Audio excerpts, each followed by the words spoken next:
Hello students, welcome to the next part of the chapter halogen derivative. याच्या अगोदरच्या video लेक्चरमध्ये आपण silent feature जे ती SN2 रिॲक्शन मेकॅनिझमची पाहिली होती. या व्हिडिओ लेक्चरमध्ये आपल्याला SN1 रिॲक्शन मेकॅनिझमचे सायलेंट फीचर जे ती पाहायचे आहेत. आता SN1 रिॲक्शन मेकॅनिझम जे त्यामध्ये पहिलं जे सायलेंट फीचर जे आपण SN2मध्ये ज्याप्रमाणे पॉईंट वाईज बघितलं होतं त्याच पॉईंटप्रमाणे त्या ठिकाणी आपण जाणार आहोत. SN1 रिॲक्शन मेकॅनिझममध्ये जर बघितलं तर 2 स्टेप असतात आणि या 2 स्टेपमध्ये हे मेकॅनिझम जे ते मेकॅनिझम वर्क होतं. पहिल्या स्टेपमध्ये त्या ठिकाणी कार्बोकॅटायन फॉर्म होतो आणि दुसऱ्या स्टेपमध्ये त्या ठिकाणी हा आपला प्रोडक्ट जो आहे तो प्रोडक्ट त्या ठिकाणी फॉर्म होतो, हायड्रोलायसिस प्रोडक्ट. ठीक आहे, आपण मेकॅनिझममध्ये बघितलेलं आहे त्याचप्रमाणे फक्त आपल्याला सायलेंट फीचर तिथं मेन्शन करायचं. 2 स्टेपमध्ये मेकॅनिझम आहे आणि या 2 स्टेपमध्ये काय होतं तर पहिल्यांदा कार्बोकॅटायन फॉर्म होतो आणि नंतर त्या ठिकाणी हा तुमचा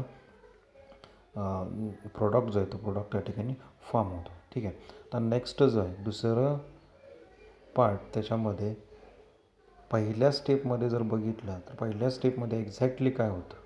पहिल्या स्टेपमध्ये त्या ठिकाणी हा तुमचा कार्बन हॅलोजन बॉन्ड जो आहे तो SN1 मेकॅनिझममध्ये हा कम्प्लिटली ब्रोक होतो आणि ब्रोक झाल्यानंतर त्याच्यामध्ये कार्बोकॅटायन जे ते कार्बोकॅटायन फॉर्म होतं. इथे या ठिकाणी दाखवलेलं बघा, हे कार्बोकॅटायन जे ते पहिल्या स्टेपमध्ये फॉर्म होते. मग कार्बोकॅटायन फॉर्म होताना ती जी प्रोसेस जी आहे ती प्रोसेस त्या ठिकाणी स्लो, म्हणजे त्या कार्बोकॅटायन फॉर्म होताना ही जी स्टेप जी आहे ही स्टेप त्या ठिकाणी स्लो राहते आणि रिव्हर्सिबल राहते. म्हणजे थोडक्यात काय, ज्यावेळेस आपला हा रिॲक्टंट जो आहे तो रिॲक्ट होतो आणि त्याच्यामधला हा कार्बन हॅलोजन बॉन्ड जो आहे तो सुरुवातीला ब्रोक व्हायला स्टार्ट होते आणि कम्प्लिटली ब्रोक होतो, त्यावेळेस हे कार्बोकॅटायन फॉर्म होतं. म्हणजेच ही जी प्रोसेसमध्ये कार्बोकॅटायन फॉर्म होताना हे स्लो प्रोसेसने त्या ठिकाणी फॉर्म होतं आणि ही जी रिॲक्शन जी आहे ती रिव्हर्सिबल आहे. म्हणजे ह्या कार्बोकॅटायनचं पुन्हा further conversion back to the product रिॲक्टंटमध्ये त्या ठिकाणी कन्व्हर्जन होते. हे फक्त त्या ठिकाणी आपल्याला मांडायचं आहे. ठीक आहे, आणि हा जो कार्बोकॅटायन फॉर्म होतो हा त्या ठिकाणी प्लेनर राहतो. प्लेनर कार्बोकॅटायन हा त्या ठिकाणी फॉर्म होतो. हे त्या ठिकाणी सेकंड स्टेपमध्ये त्यांनी मांडलेलं आहे. Hydrolysis of CX bond in the slow and reversible first step to form planar carbocation intermediate. Hydrolysis करताना आपल्याला कार्बन ब्रोमिन बॉन्डचं इथं दाखवलेलं आहे किंवा कार्बन हॅलोजन बॉन्डचं त्या ठिकाणी काय करायचं आहे तर हायड्रोलायसिस करायचं आहे आणि हायड्रोलायसिस केल्यानंतर त्या ठिकाणी आपल्याला प्लेनर कार्बोकॅटायन इंटरमिडिएट मिळणार आहे पहिल्या स्टेपमध्ये. आणि ही जी स्टेप आहे ती स्लो स्टेप राहते आणि रिव्हर्सिबल स्टेप राहते. एवढंच फक्त त्यामध्ये आपल्याला लक्षात ठेवायचं. ठीक आहे, देन सेकंड स्टेपमध्ये काय होतं हे पुढे सांगितलं आहे. अटॅक ऑफ न्यूक्लिओफाईल काय म्हणलेलं आहे, अटॅक ऑफ न्यूक्लिओफाईल. आता अटॅक ऑफ न्यूक्लिओफाईल हे तुम्हाला मी एक्सप्लेन केले. SN2 रिॲक्शन मेकॅनिझम म्हणलं की त्या ठिकाणी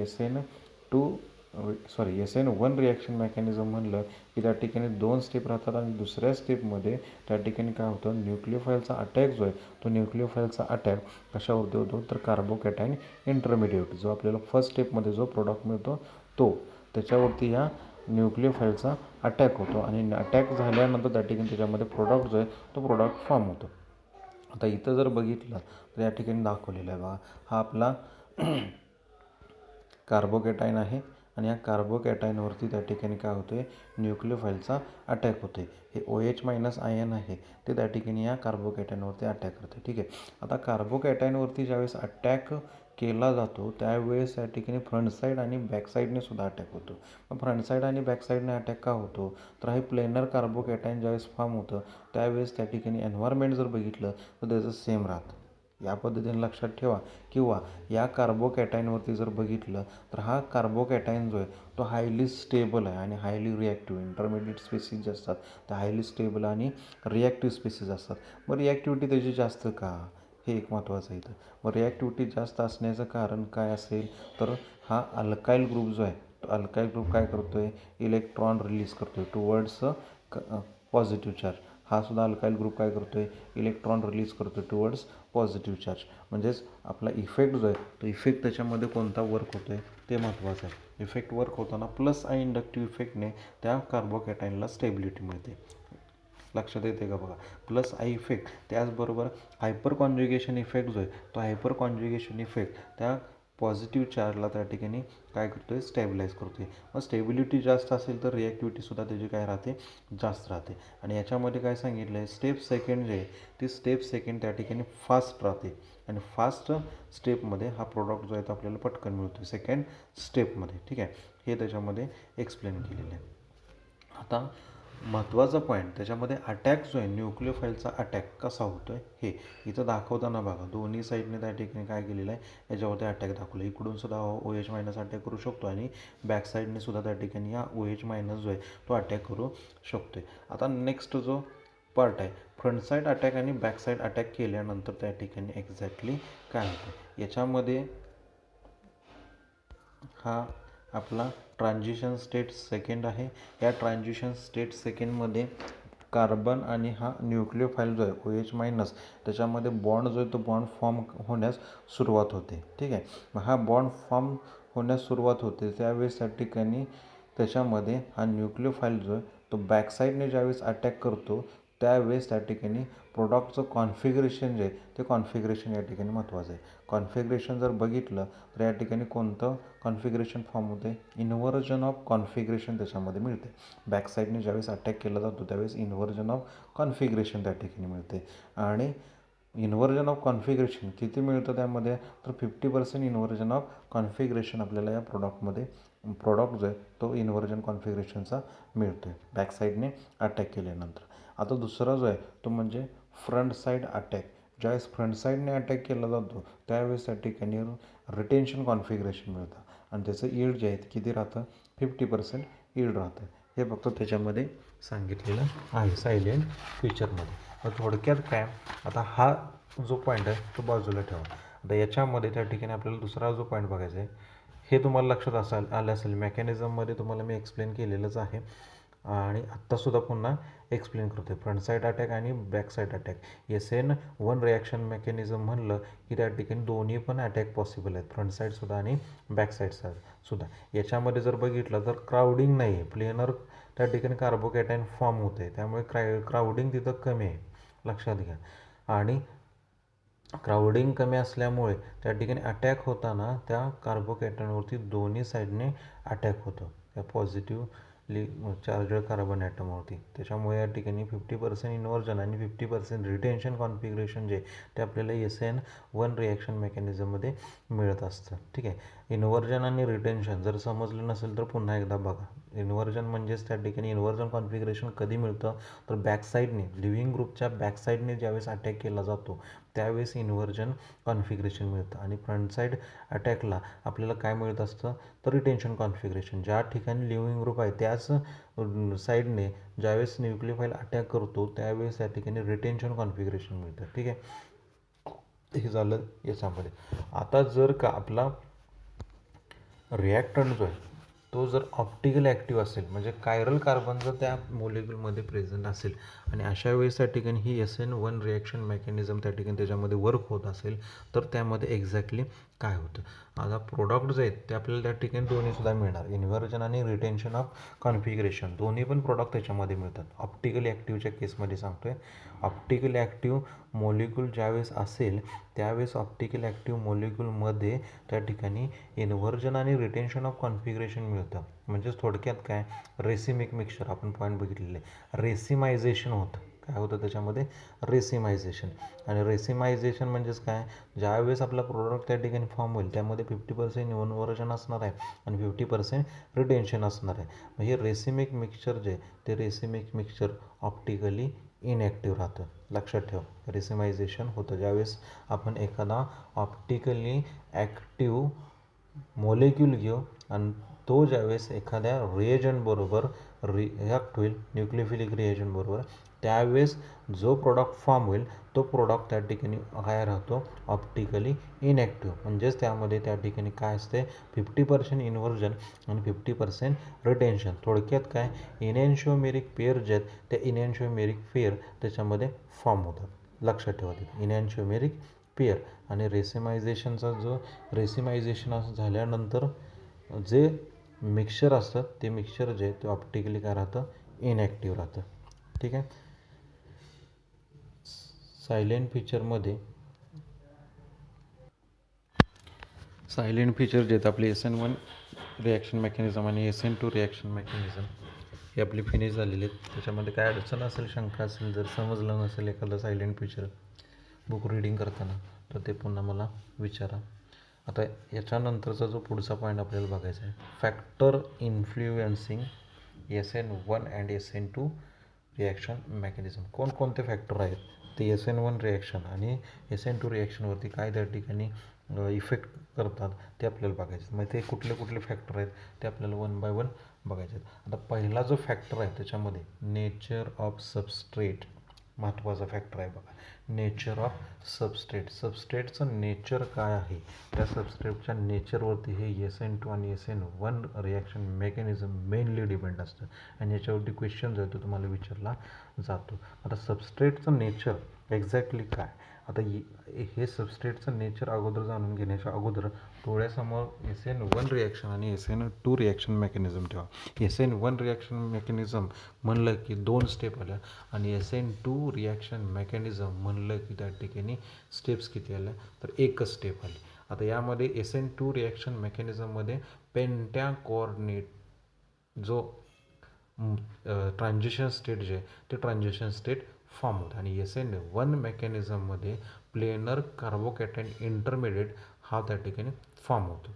मग फेवर करताना ही जी तुमची रिॲक्शन आहे SN2 असेल किंवा SN1 असेल, ही फेवर कशी करते अल्किल हलाइडकडे. मग प्रायमरी अल्किल हलाइड असेल तुमचं, सेकंडरी अल्किल हलाइड असेल किंवा टर्शरी अल्किल हलाइड असेल, हे फक्त त्या ठिकाणी या नेचरमध्ये आपल्याला एक्सप्लेन करायचं आहे. मग फेवर करताना पेंट्या कोऑर्डिनेटेड जी स्टेट आहे, पेंट्या कोऑर्डिनेटेड स्टेट कशाची असते, कोणत्या मेकॅनिझममध्ये असते, तर SN2 मेकॅनिझममध्ये पेंटा कोऑर्डिनेटेड त्या ठिकाणी ट्रान्झिशन स्टेट राहते. तिथं जर बघितलं तर क्राउडिंग जास्त होते. लक्षात ठेवा, पेंट्यामध्ये किती 5 व्हॅलन्सी कार्बन ॲटमचे किती होते त्याच्यामध्ये, तर 5 होते. आणि या पेंट्या कोऑर्डिनेटेड स्टेटमध्ये काय होतं, तर क्राउडिंग जास्त असल्यामुळे त्याची रिॲक्टिव्हिटीवरती त्या ठिकाणी इन्फ्लुअन्स होतो. मग रिॲक्टिव्हिटीवरती इन्फ्लुअन्स काय होतं, तर टर्शरी कार्बोकॅटायनची रिॲक्टिव्हिटी SN2 रिॲक्शन मेकॅनिझमकडे कमी राहते. प्रायमरीची त्या ठिकाणी सेकंडरीची वाढते आणि प्रायमरीची जी आहे ती सगळ्यात जास्त रिॲक्टिव्हिटी राहते टुवर्ड्स SN2 रिॲक्शन मेकॅनिझमकडे. कारण की SN2 रिॲक्शन मेकॅनिझमकडे प्रायमरी सबस्ट्रेट जो आहे तो प्रायमरी सबस्ट्रेट त्या ठिकाणी त्याची रिॲक्टिव्हिटी जी आहे ती रिॲक्टिव्हिटी जास्त राहते. कारण की तिथं जर बघितलं तर क्राउडिंग हे कमी राहतं, पण सेकंडरीमध्ये क्राउडिंग वाढते, टर्शरीमध्ये त्या ठिकाणी क्राउडिंग वाढते. त्याच्यामुळे त्यामध्ये जर बघितलं तर SN2 रिॲक्शन मेकॅनिझममध्ये सगळ्यात जास्त ही SN2 रिॲक्शन फेवर करताना कशाला फेवर करते, तर प्रायमरी अल्किल हलाइडला त्या ठिकाणी फेवर करते आणि टर्शरी हलाइड जे आहेत त्याला त्या ठिकाणी फेवर करत नाही, जास्त फेवर करत नाही. लिस्ट त्या ठिकाणी त्याच्याकडे फेवर करते. हे त्याच्यामध्ये महत्त्वाचा पार्ट आहे. आता यामध्ये मला इथं दिसेल, बुकमध्ये दिलेलंच आहे.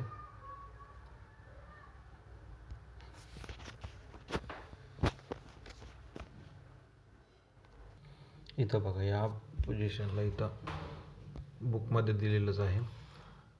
हे आपल्या SN2 आणि SN1 रिॲक्शन मेकॅनिझम जे आहे त्याच्यामध्ये एक्झॅक्टली काय होतं हे इथं दाखवलेलंच आहे बुकमध्ये. आता हा जर सबस्ट्रेट जर बघितला, इथं पेंट्या कोऑर्डिनेटेड स्टेट फॉर्म झालेलं बघा. 3 सिग्मा बॉन्ड आहेत आणि 2 डेटिव्ह बॉन्ड जे आहेत ते त्याच्यामध्ये फॉर्म झालेले आहेत. आता यामध्ये जर बघितलं पार्शल बॉन्ड जे आहेत, पार्शल बॉन्ड याच्यामध्ये फॉर्म झालेले दिसत आहेत. न्यूक्लियोफाईल या साईडला आणि हा हॅलोजन जो आहे तो या साईडला या ठिकाणी आहे. हे पेंट्या कोऑर्डिनेट स्टेटमध्ये जर बघितलं तर क्राउडिंग सगळ्यात कमी दिसतं. हायड्रोजन ॲटम बल्कीने जर बघितला तर त्याचा त्या ठिकाणी काय राहतो, कमी राहतो, सगळ्यात कमी राहतो. देन नेक्स्टमध्ये इथं आपण घेतलेलं काय बघा, प्रायमरी अल्किल हलाइड आहे, बरोबर. हे प्रायमरी अल्किल हलाइड आहे, पण या ठिकाणी या प्रायमरी अल्किल हलाइडवरती ज्यावेळेस हा न्यूक्लियोफाईल अटॅक करतोय त्यावेळेस एका साईडला जर बघितलं या ठिकाणी तर काय दिसतंय, हा मिथाईल ग्रुप जो आहे, हा मिथाईल ग्रुप इकडं दिसतोय. हा मिथाईल ग्रुपचं त्या ठिकाणी क्राउडिंग काय राहणार आहे, जास्त राहणार आहे. मग हा न्यूक्लियोफाईल जो आहे, हा न्यूक्लियोफाईल त्या ठिकाणी इझिली या कार्बनवरती अटॅक करू शकणार नाही इथं. देन हा जर बघितला तर हा त्या ठिकाणी मॉलिक्यूल कशाचा आहे, सेकंडरी अल्किल हॅलाइड्स. ह्या साईडला एक मिथाईल ग्रुप आहे इकडं, आणि इकडं या साईडला एक मिथाईल ग्रुप आहे. म्हणजे त्या ठिकाणी काय झालं, क्राउडिंग वाढलं, आणि क्राउडिंग वाढल्यामुळे त्या ठिकाणी येणारा न्यूक्लिओफाईल जो आहे तो न्यूक्लिओफाईल या कार्बनवरती इझिली अटॅक करणार नाही. म्हणजे पेंट्या कॉर्डिनेटेड स्टेट जे हे या ठिकाणी फॉर्म होऊ शकत नाही या सेकंडरी अल्किल हॅलाइडच्या केसमध्ये. होणार, पण त्या ठिकाणी रिॲक्टिव्हिटी त्याची कमी राहणार. ठीक आहे.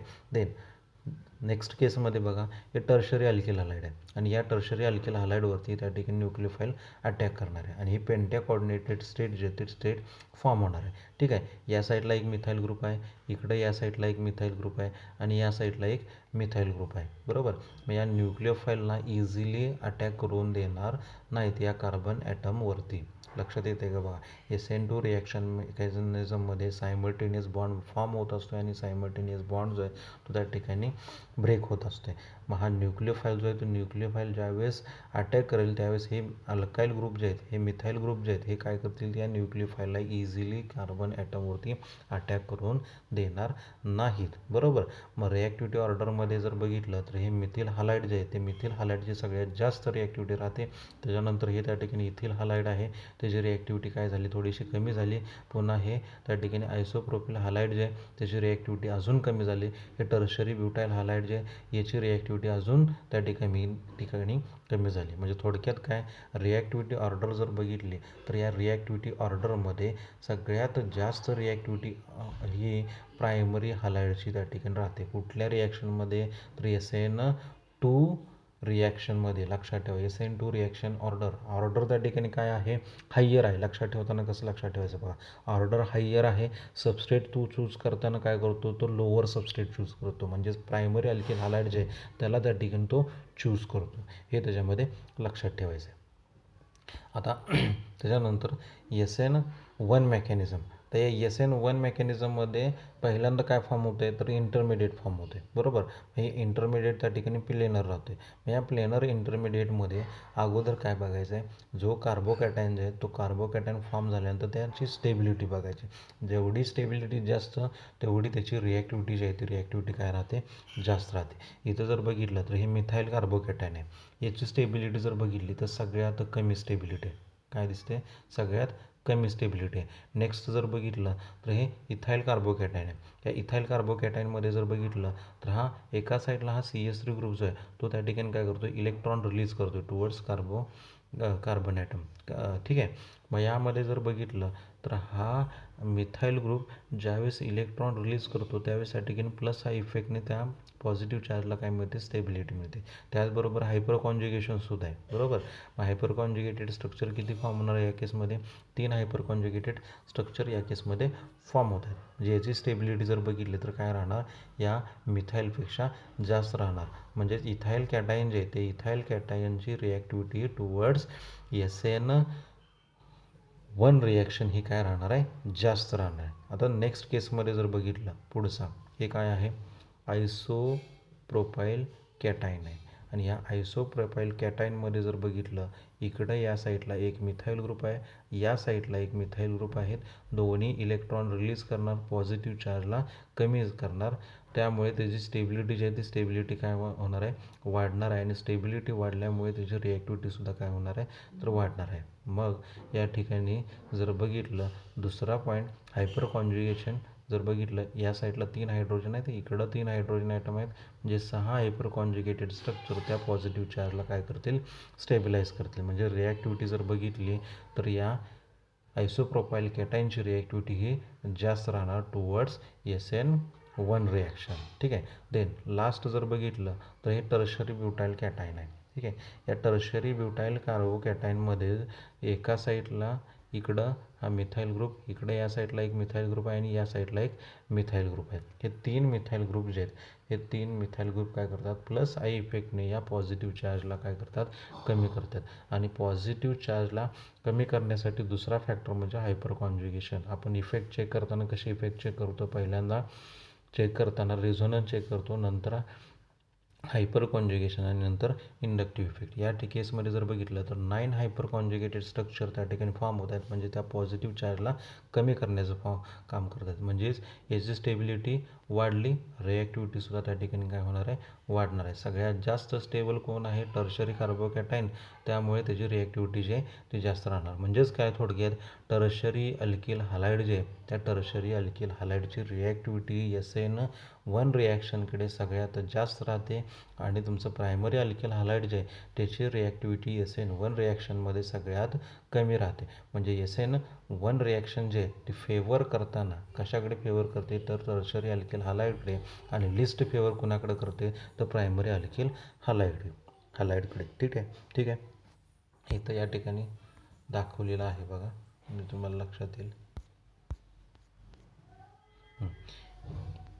या इथं दाखवलेलं SN1 रेट इन्क्रीज होताना SN1 रिॲक्शनमध्ये इन्क्रीज कुठून होतो, तर मिथाईल हॅलाइडपासून ते टर्शरी. मग टर्शरीची सगळ्यात जास्त रिॲक्टिव्हिटी राहणार आणि मिथाईल हॅलाइडची सगळ्यात कमी राहणार, हे लक्षात ठेवा.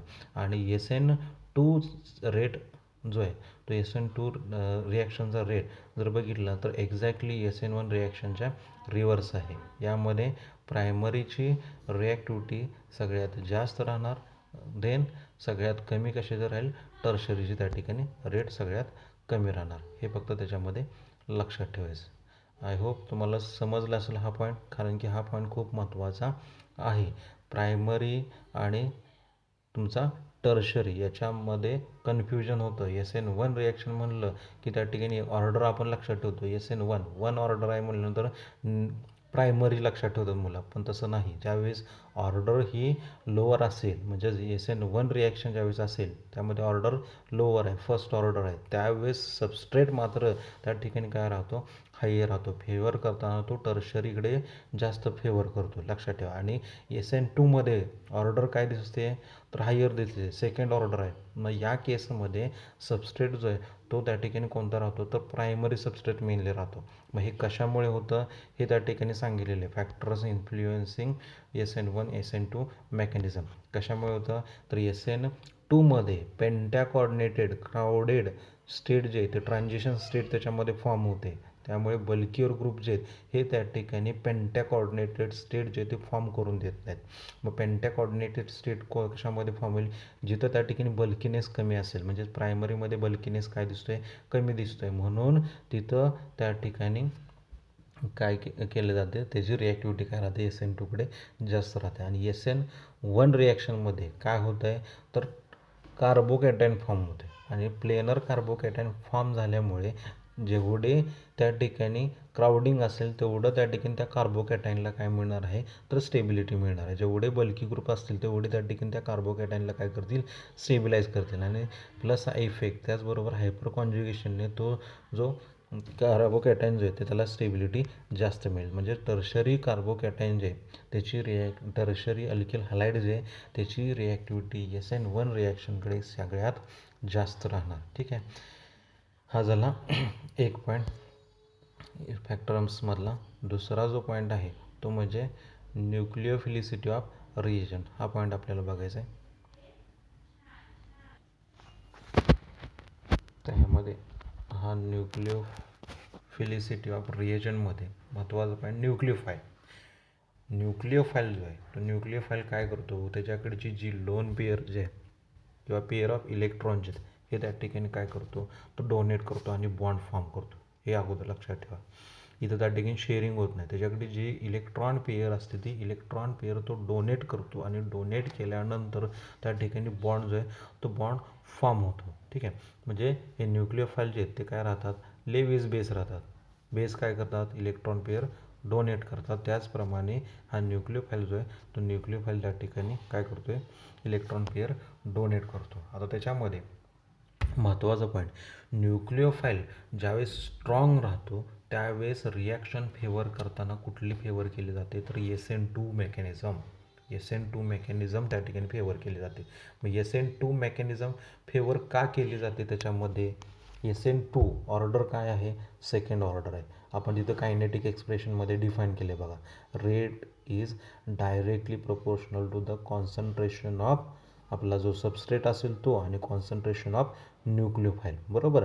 मग या SN2 रिॲक्शन मेकॅनिझममध्ये रिॲक्शनचा रेट जो आहे तो डिपेंड कशावरती असतो आहे, सबस्ट्रेट ॲज वेल ॲज तुमचा जो न्यूक्लिओफाईल जो आहे तो न्यूक्लिओफाईलवरती सुद्धा त्या ठिकाणी त्या रिॲक्शनचा रेट जो आहे तो रेट डिपेंड असतो आहे. आणि त्याच्यामुळे हे जे रिॲक्शन जे आहे ते रिॲक्शन त्या ठिकाणी फेवर करताना जर आपण स्ट्रॉंग पॉवरफुल न्यूक्लिओफाईल घेतला तर तो त्या ठिकाणी SN2 मेकॅनिझम फेवर करतो. ठीक आहे. आता हे जे न्यूक्लिओफाईल्स आहे ते SN1 रिॲक्शन मेकॅनिझमकडे त्या ठिकाणी काय करतो बघा. SN1 मेकॅनिझम जर घेतलं तर पहिल्यांदा तिथं काय होतं आहे, इंटरमिडिएट फॉर्म होते, बरोबर. म्हणजेच आपण तिथं डिफाईन केले बघा, कायनेटिक एक्सप्रेशनमध्ये डिफाईन केले, rate is directly proportional to the substrate. नुसतं फक्त त्या ठिकाणी कशावरती डिपेंड आहे रिॲक्शनचा रेट, तर सबस्ट्रेटवरती. पहिल्या स्टेपमध्ये काय फॉर्म होते तर कार्बोकॅटायन फॉर्म होते. म्हणजे रिॲक्शनचा रेट जो आहे तो फक्त सबस्ट्रेटवरती डिपेंड आहे. त्या ठिकाणी न्यूक्लिओफाईलचा कसलाही त्या ठिकाणी रोल त्या ठिकाणी राहत नाही पहिल्या स्टेपमध्ये, रेट डिटर्मायनिंग स्टेपमध्ये. थोडक्यात काय म्हणजे न्यूक्लिओफाईल जो आहे तो न्यूक्लिओफाईलचा त्या ठिकाणी SN1 मेकॅनिझममध्ये काहीसुद्धा रोल राहत नाही. न्यूक्लिओफाईल हा त्या ठिकाणी काय राहतो तर त्या ठिकाणी जस्टली सेकंड स्टेपमध्ये काय करतो आहे तर कार्बोकॅटायनवरती अटॅक करतो आहे आणि नंतर प्रोडक्ट फॉर्म होतो आहे. पण पहिल्या स्टेपमध्ये रोल जो आहे तो रोल महत्त्वाचा कोणाचा राहतो आहे तर सबस्ट्रेट स्पेसिसचा. आणि सबस्ट्रेटचं त्या ठिकाणी कन्व्हर्जन कशामध्ये होते कार्बोकॅटायनमध्ये. तिथं त्या ठिकाणी न्यूक्लिओफाईल जो आहे तो न्यूक्लिओफाईलचा काहीसुद्धा रोल राहत नाही. म्हणजेच काय थोडक्यात इथं डिफाईन केले बघा, a powerful nucleophile attacks the substrate faster and favours the SN2 mechanism. मग सांगितले त्याप्रमाणेच SN2 मेकॅनिझमकडे त्या ठिकाणी न्यूक्लिओफाईल जो आहे तो न्यूक्लिओफाईलचा जर पॉवरफुल न्यूक्लिओफाईल असेल तर त्या ठिकाणी फास्टर रिॲक्ट होतो. ठीक आहे. आणि SN1 mechanism is independent of the nature of nucleophile. न्यूक्लिओफाईलवरती त्या ठिकाणी इंडिपेंडंट राहतो. Nucleophile does not react in slow step. पहिल्या स्टेपमध्ये न्यूक्लिओफाईल रिॲक्ट होत नाही. म्हणूनच आपण त्याला काय म्हणतो first order nucleophilic substitution reaction किंवा unimolecular substitution nucleophilic reaction. It waits all the carbocation intermediate to form and react fast with it. म्हणजे तो रिॲक्ट होताना कशाबरोबर रिॲक्ट होतो आहे तर इंटरमिडिएट बरोबर रिॲक्ट होतो. पहिल्या स्टेटमध्ये सबस्ट्रेट बरोबर तो डायरेक्टली रिॲक्ट होत नाही. हे फक्त त्या ठिकाणी न्यूक्लिओफिलिसिटीमध्ये एक्सप्लेन केलेलं आहे. न्यूक्लिओफिलिसिटी ऑफ रिएजंट. लक्षात काय ठेवायचं यामध्ये महत्त्वाचं पॉईंट, न्यूक्लिओफाईल हा त्या ठिकाणी फेवर काय करतो जर पॉवरफुल न्यूक्लिओफाईल असेल तर तो त्या ठिकाणी फेवर करताना SN2 मेकॅनिझम फेवर करतो. लक्षात ठेवा. SN1 रिॲक्शन मेकॅनिझम तो फेवर करत नाही. युनिमॉलिक्युलर म्हणले की फक्त सबस्ट्रेट आणि बायमॉलिक्युलर म्हणलं की त्या ठिकाणी आपला सबस्ट्रेट आणि न्यूक्लिओफाईल. ठीक आहे.